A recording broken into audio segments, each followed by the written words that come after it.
In today's video, I'm going to teach you how to manually trigger a flow in Power Automate. Power Automate is an incredibly powerful tool that allows you to automate workflows between different apps and services. It saves you time and reduces the risk of human error by automating repetitive tasks.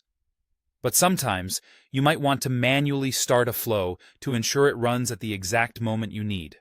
Whether you're testing your flow or you need it to run at a specific time, the manual trigger gives you full control. So, let's dive into the steps to manually trigger your flow. First, you want to open your flow in the Designer. Navigate to the Power Automate website and log into your account. Once you're in, you can find your flows in the My Flows section. Click on the flow you want to open. This action will take you directly to the Flow Designer, where you can view and edit your workflow setup. Familiarize yourself with the interface if you haven't already. It's where all the magic happens, so getting comfortable here is essential. Scrolling down the Designer page, double-check that everything looks good here, especially if you've recently made changes. Next, look to the top right corner of the window. Here, you'll find the Run button, which is essential for manually triggering your flow. Clicking this button will initiate the flow process. It's as simple as that. This step is crucial, so make sure you've selected the correct flow before clicking.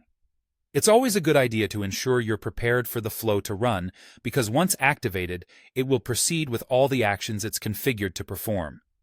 Now, if your flow includes input variables, you'll notice that a dialog pops up as you attempt to run it. This dialog is where you enter the necessary values that your flow requires to operate. Pay close attention to these input fields. They're essential for the correct execution of the flow. Make sure you know what each parameter requires and why it's needed. If you're unsure, you can refer back to the flow's configuration in the Designer to get more context on how these inputs affect the overall process. Once you've filled out all the necessary input details, you can go ahead and confirm your entries. Your flow will now run with the specified values. This step completes the process, allowing your flow to perform its tasks according to your setup. Remember to monitor the flow's actions, especially if it's complex or if it's your first time running it manually.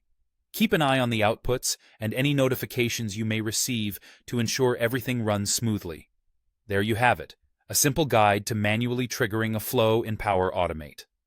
By mastering this technique, you gain a higher level of control over your workflows, maximizing efficiency and reliability.